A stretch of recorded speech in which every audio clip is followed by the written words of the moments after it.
کئی اور طریقوں سے پیش کرتے ہیں۔ ایک وہ طریقہ یہ بھی ہے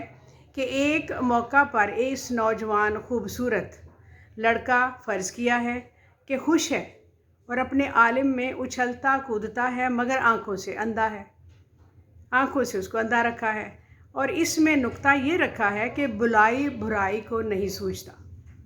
یہ انہوں نے اس میں بتایا ہے۔ پھر کہتے ہیں کبھی کہتے ہیں کہ اس کا ایک جوان آدمی بناتا ہے اور ہاتھ میں ایک چھڑی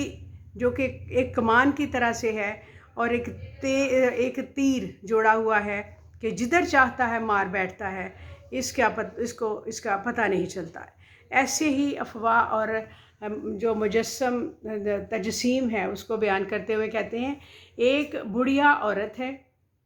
کہ اس کے تمام بدن پر زبانیں ہیں، پہلے اس کے منہ میں زبان ہلتی ہے، ساتھ ساتھ ساری زبانیں سانپوں کی طرح لہرانا شروع کر دیتی۔ مولانا الطاف حسین حالی نے آزاد کی انشا پردازی یعنی نارنگے خیال پر تبصرہ کرتے ہوئے کہا ہے کہ انسان کا کوئی کام خوبی اور عیب سے مبرہ نہیں ہو سکتا، خصوصاً تصنیف و تالیف کا دشوار کام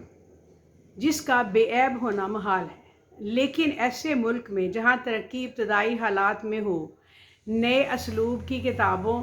کا کم عیب ہونا بے عیب ہونے کے برابر ہے۔ ٹھیک ہے۔ اور ڈاکٹر صادق کے مطابق آزاد نے انگریزی زبان کے دو مشہور ایڈیسن اور جانسن کے مضامین سے اخذ کیے ہوئے ان کے جو مضامین ہیں وہ وہی ہیں جو کہ پہلے بھی جن کا ذکر کیا جا چکا ہے کہ انسان کسی حال میں خوش نہیں رہتا، اور شہرت عام، بقائے دوام کا دربار، خوش طبعی، یہ ان کے انگریز مشہور مصنفین کے جو مضامین تھے ان کا یہ ترجمہ تھا۔ اسی طرح 7 مضامین دیگر انہوں نے ان کی جو تحقیق جس طرح سے بتائی ہے، یہ سب جانسن کے مضامین کا ترجمہ اور ان کا چربہ ہے۔ آغاز آفرینش میں باغ عالم کا ایک رنگ تھا اور رفتہ رفتہ کیا ہو گیا،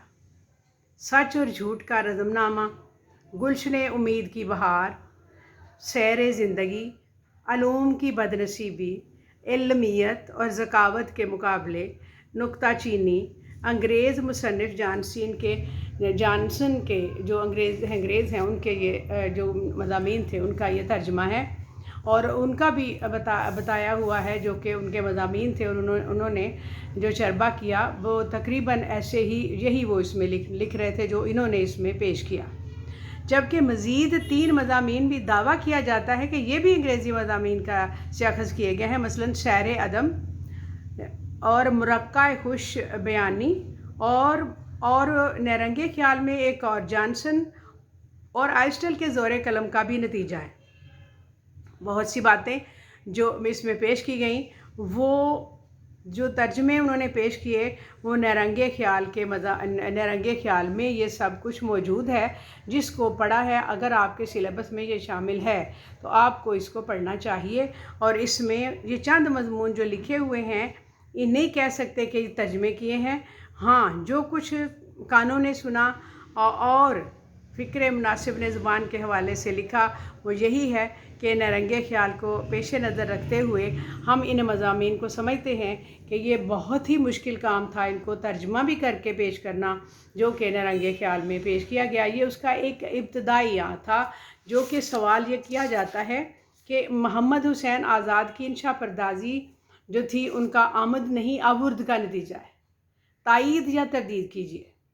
تو یقیناً اس میں مضامین کا ذکر تو آئے گا۔ اور ایک اور سوال تھا کہ آزاد نے نثر میں شاعری کی ہے، اس قول کی روشنی میں آزاد کی اسلوب کا مدلل جائزہ پیش کریں۔ یہ بھی ایگزامز میں آئے ہوئے سوالات ہیں، اور مولانا صلاح الدین فرماتے ہیں کہ اردو کے انشا پرداز صرف 2 ہیں، محمد حسین آزاد اور ابوالکلام نیرنگے خیال کو پیش نظر رکھتے ہوئے مذکورہ بالا جو کچھ میں نے پیش کیا اس کو پڑھتے ہوئے سنتے ہوئے آپ اپنی رائے دیجیے۔ یہ سوالات اس میں پیش کیے گئے ہیں، 3 عدد سوالات جو میں نے بتائے یہ پاس پیپر میں آئے ہوئے ہیں نیرنگے خیال کے بارے میں۔ یہ ایم اے کے اسٹوڈنٹس نے اس کا بھی کویشچن تیار کرنا ہوتا ہے۔ نیکسٹ ہم نیرنگے خیال کا ہی اگلا سوال پیش کریں گے، اور اس کو آپ سن کر اور اپنی رائے دیجیے، اور اگر اپنے طور پر اس میں اور چیزیں شامل کرنا چاہیں تو کر سکتے ہیں۔ کیونکہ انشا پردازی کے بارے میں جو معلومات ہمیں محمد حسین آزاد کی تحریروں سے ملتی ہیں وہ کہیں اور سے نہیں ملتی۔ چنانچہ اس کو آپ لنک کیجئے، شیئر کیجئے، سبسکرائب کیجئے اور اپنے خیالات سے نوازیے۔ شکریہ۔ السلام علیکم۔